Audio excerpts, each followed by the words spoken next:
Isang maligayang pagbati na aking nais ipaabot sa inyo. Muli mga kaibigan, nais kong kayo'y anyayahan na inyo pong panoorin ang maiksing video nito na sasagot sa mga katanungan nasaan naroon ang daan tungo sa langit. Sa pagkakataong ito mga kaibigan, ating ipaglilingkod ang mga kasagutan o ang kasagutan sa ganong katanungan.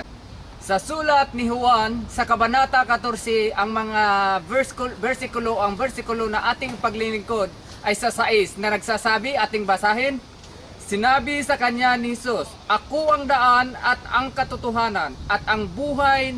Sino man ay di makaparoon sa Ama kundi sa pamamagitan ko." Mga kaibigan, ang katanungan, nasaan naroon ang daan tungo sa langit?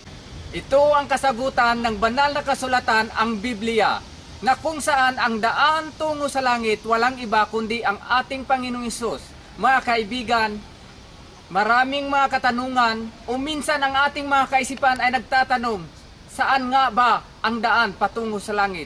Ating titingnan ang taas, wala tayong nakikitang daan o hagdanan na pwede natang daanan doon.